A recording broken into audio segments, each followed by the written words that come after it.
送俾細路仔最好嘅禮物唔係玩具，唔係零食，唔係錢，唔係銀行戶口，更加唔係學區房，而係盡早霸佔佢個腦袋啊！植入思想嘅鋼印。思想鋼印係乜嘢意思呢？唔係控制佢，而係提前俾佢一套判斷世界嘅標準。例如乜嘢可信，乜嘢可疑，乜嘢需要驗證，乜嘢一定要拒絕。如果細路仔冇呢套嘢嘅話呢，佢遲早會俾更加犀利嘅嘢吞食。細路仔嘅腦袋呢就好似一塊肥沃嘅土地，你唔種翻啲正經嘢喺入邊呢，咁嗰啲亂七八糟嘅嘢就會生晒出嚟㗎啦。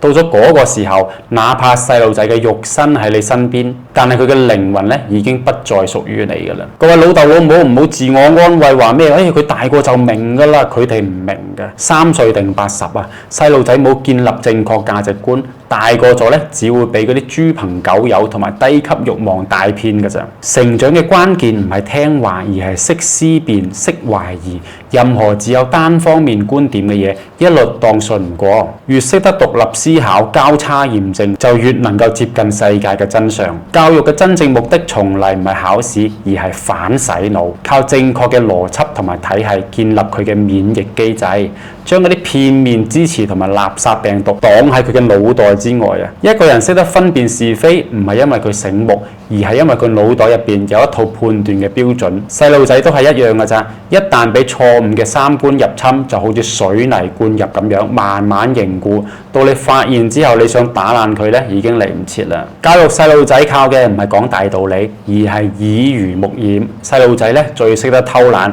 最識得唔用腦袋㗎啦。佢唔會聽你講乜嘢，只會複製你嘅一舉一動。佢點樣對你，取決於你點樣對你嘅長輩；佢點樣對另外一半，取決於你點樣對你嘅伴侶。佢唔玩手機，取決於你唔玩手機。所有價值觀都係潛移默化。唔聽話嘅細路仔，往往唔係因為佢反叛啊，而係佢嘅心裏邊咧睇唔起你。講白少少，就係你唔值得佢尊重。